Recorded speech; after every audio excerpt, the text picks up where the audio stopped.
Well, hello there, and welcome to this episode of the Terri Cole Show that I want to start with a question. Would you consider yourself a worrier? Maybe you come from a long line of worriers. This could be learned behavior.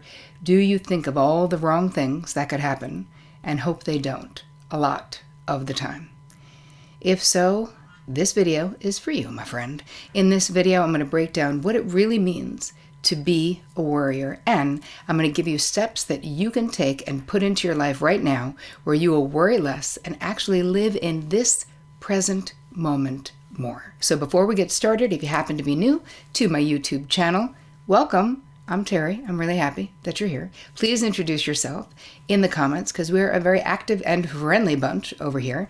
Also, make sure that you subscribe and hit the bell so that every time I put out something new, which is every Tuesday and every Thursday, you will not miss a thing because you're the reason I'm doing all this and I wouldn't want you to miss it. So I want to say, if you don't know me, you happen to be new here, my name is Terri Cole. I'm a licensed psychotherapist, a relationship expert, and the author of Boundary Boss, which you can get at boundarybossbook.com. Okay, I also love to highlight your comments. You guys know I read everything. So I'm highlighting a comment on the video, How to Love Yourself by Sunburst Carrier. Sunburst says, just got on the TC bus from a Louise Hay layover.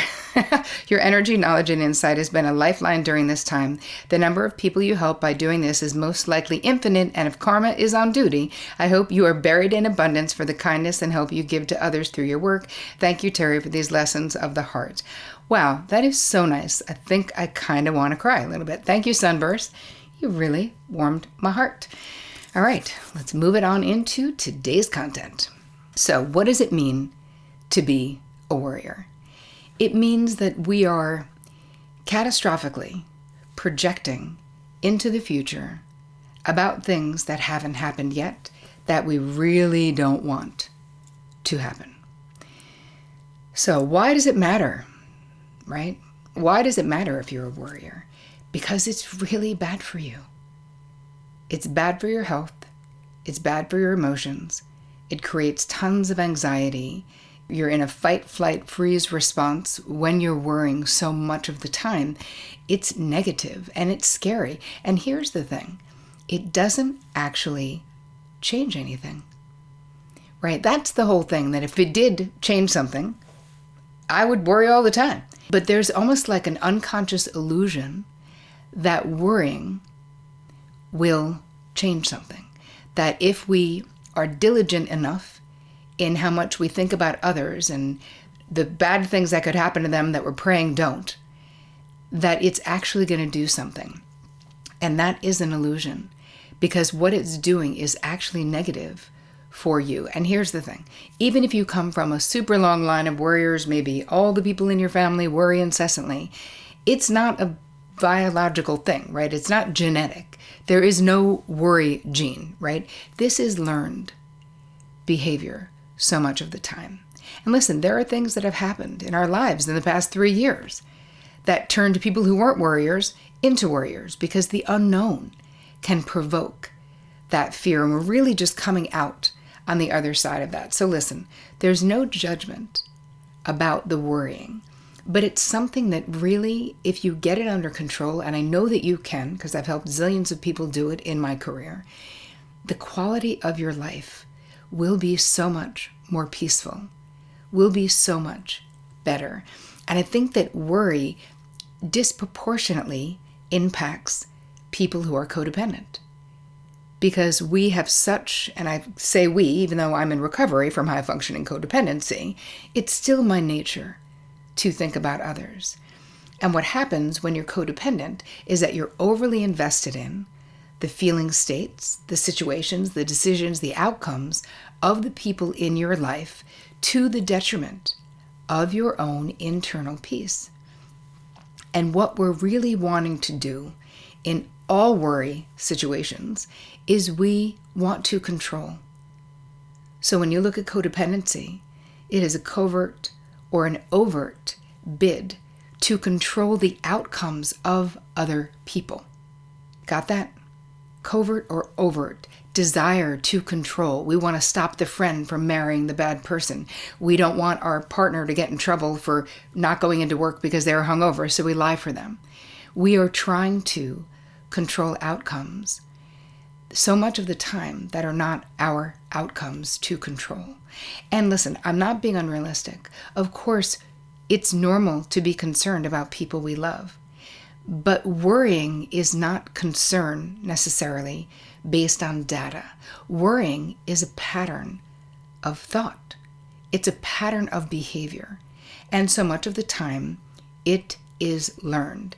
And when you think about, people almost sometimes can wear the worry badge as like a badge of honor.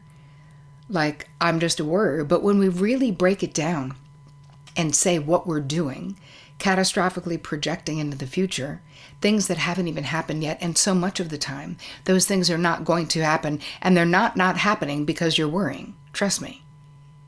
It takes us out of this present moment, because we can't be catastrophically projecting about the future and being here now. So worrying is such, according to my mother, a waste of time. That doesn't mean she never worried, but I feel like for some people it's almost like a sport where it is so compulsive. Their muscle and the neural pathways in the brain. Think about how we change the neural pathways. We need new thoughts.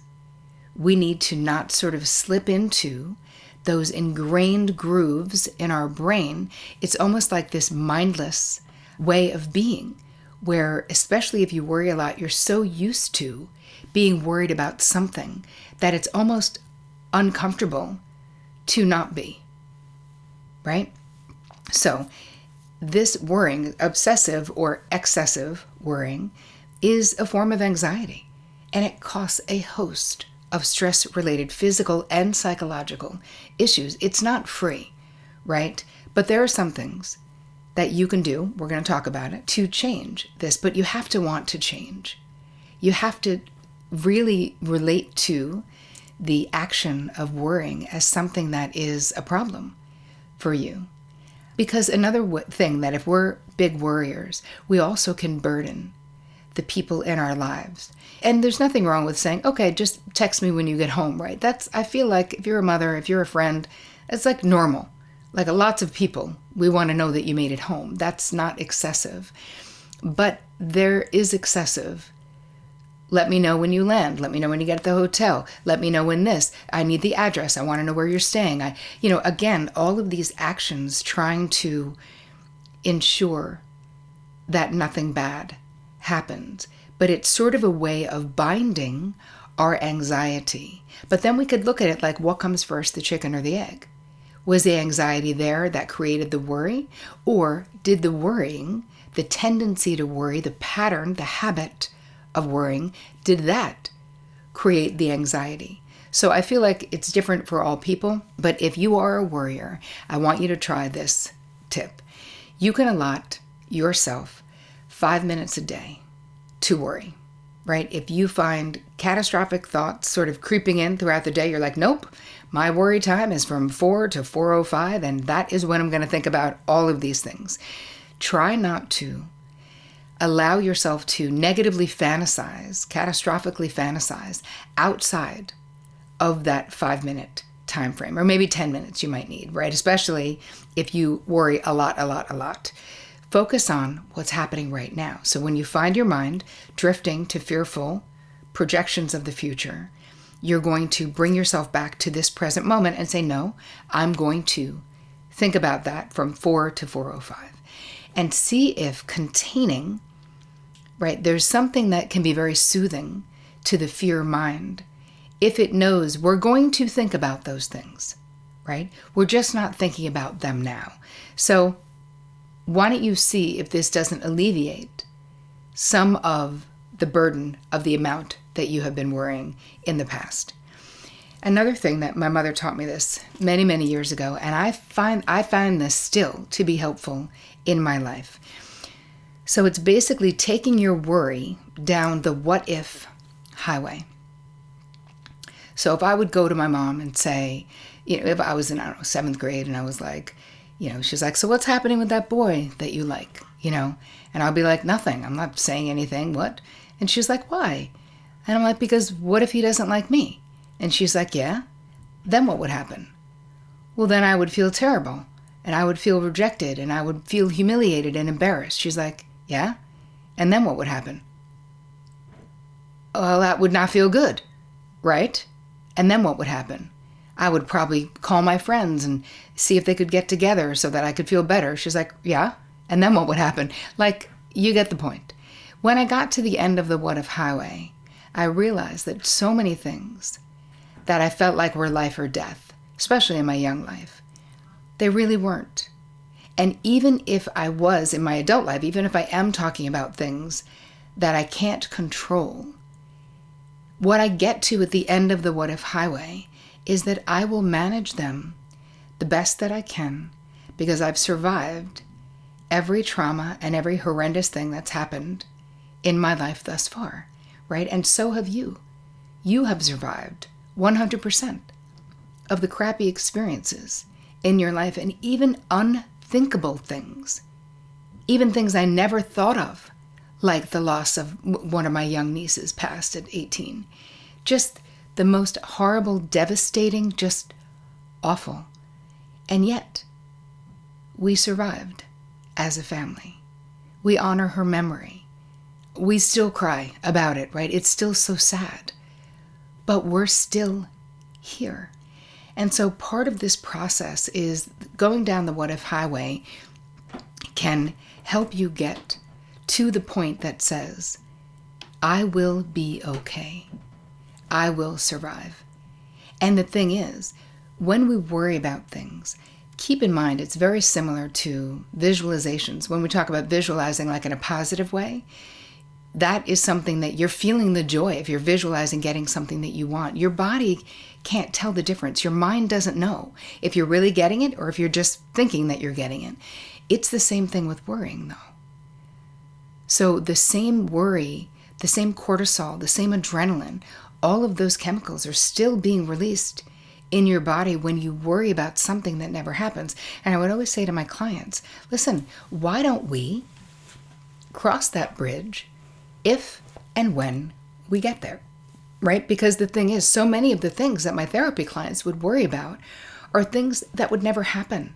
And yet the wear and tear on your nervous system from imagining the worst. And again, some of my clients would say, but I just have to be prepared.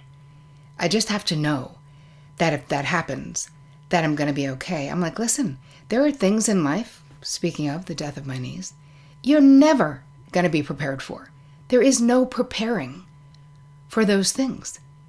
They will be absolutely devastating. Whether you thought about it once and were devastated in the trial run, and then it actually happened, and then you were devastated in real life. All of that is damage to you. So why don't we try to get to the point of thinking that you're not that fragile. You are so much more resilient than you know, and that you will be okay. No matter what happens, you will be okay.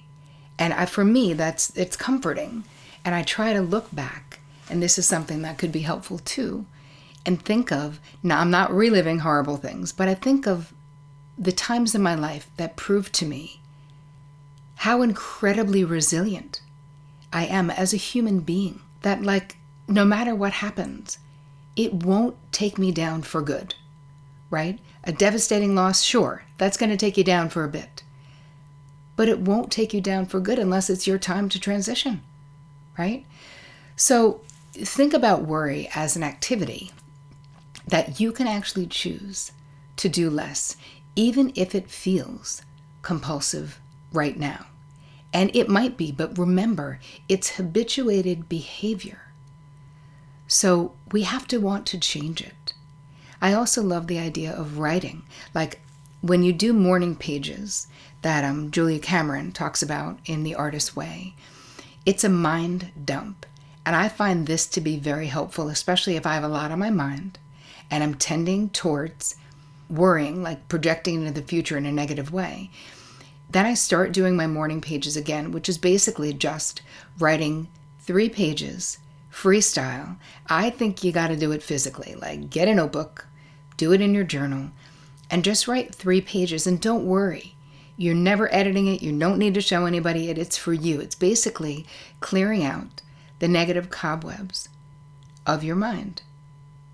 So if I know I have something heavy on my mind or my heart, I'll start my morning pages, and inevitably I find myself worrying about that thing less because I'm honoring it. I'm not shoving it down. I'm not bypassing it. When I actually do the morning pages, I'm honoring it, but then I'm sort of blessing and releasing it. I feel like I acknowledged my fear of whatever the thing is, and now I'm going to go on and be present in my one-of-a-kind, amazing life.